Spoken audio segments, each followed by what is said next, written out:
garisbawahi. Kembali juga saya ingatkan firman Allah Subhanahu wa taala, dan ini sudah sering ya, kita ingatkan ya, tentang tujuan kita diciptakan. Jangan lupa daripada itu.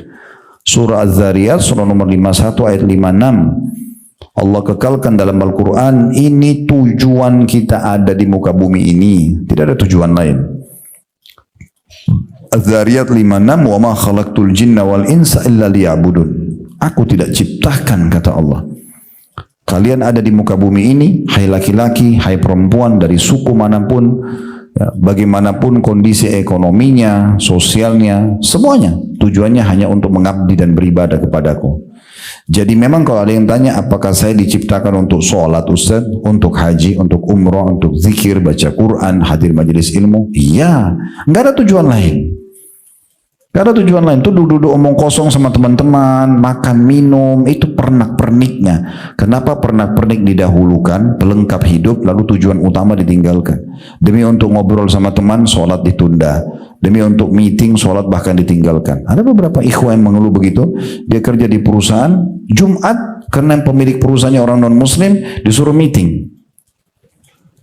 Itu pas waktu Jumat. Ya, luar biasa ya. Harus apa yang dilakukan Ustaz? Saya katakan keluar dari situ. Kalau memang itu sudah rutinitas, keluar. Kenapa harus takut? Rezeki sudah ditentukan. Kita seakan-akan mau mengejar pernak-perniknya hidup hanya karena meeting, akhirnya nanti mungkin dapat ekstra bonus berapa sih dihitung lemburannya per jam. Tapi kita tinggalin sholat wajib yang Allah akan pertanggungjawabkan, minta tanggung jawab hari kiamat, kan tidak mungkin, gitu kan? Berapa banyak muslimah yang buka hijabnya hanya karena masalah ekonomi? Kenapa? Cari pekerjaan yang bisa mendapatkan pendapatan yang baik, atau menikah sehingga Allah bukain pintu rezeki karena suami punya kewajiban untuk memberikan nafkah. Kan begitu. Ini harus hati-hati, jangan sampai pernak-perniknya hanya membuat kita dahulukan dan yang utamanya tujuan kita tinggalkan. Dalam ayat yang lain, surah Al-Mu'minun, surah nomor 23 ayat 115.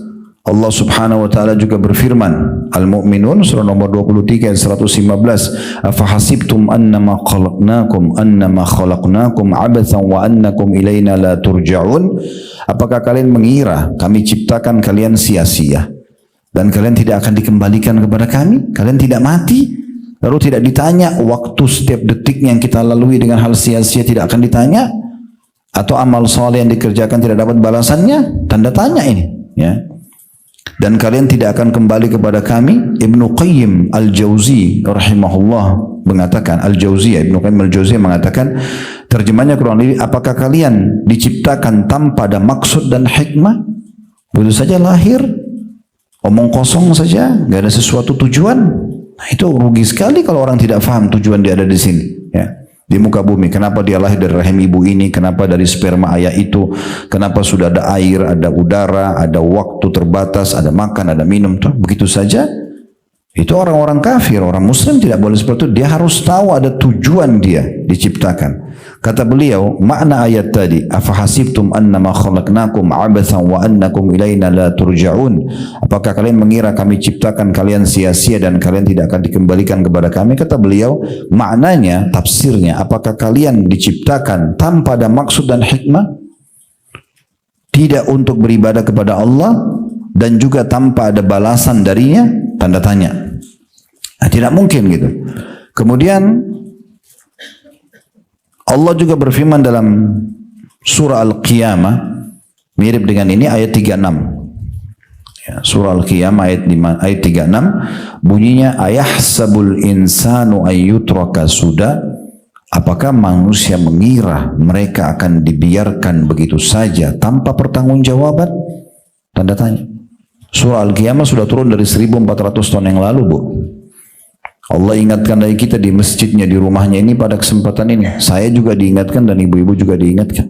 Ya. Mungkin kalau ada bapak-bapak yang ikuti pengajian kita di belakang juga sama. Mohon maaf Pak, saya karena lihat mayoritas memang hadir ibu-ibu ya. Maka Allah mengatakan, apakah manusia mengira bahwa ia akan dibiarkan begitu saja tanpa pertanggungjawaban, tanpa ditanya, gitu kan? Lalu apa perkataan Imam Syafi'i tentang tafsir ayat ini? Beliau mengatakan, la yu'mar wa la yunha. Apakah mereka mengira bahwasanya tidak diperintah dan tidak dilarang? Tidak ada sesuatu yang harus dia kerjakan dan tidak ada sesuatu yang harus dia tinggalkan? Kemudian ulama lain menambahkan wala la yusabu wala yuaqab. Mereka mengira bahwasanya mereka kalau buat baik mereka tidak dikasih balasan, dan kalau mereka buat dosa mereka tidak dihukum. Apakah itu yang mereka maksudkan? Gitu kan. Maka ini poin penting yang harus kita perhatikan sama-sama, ya.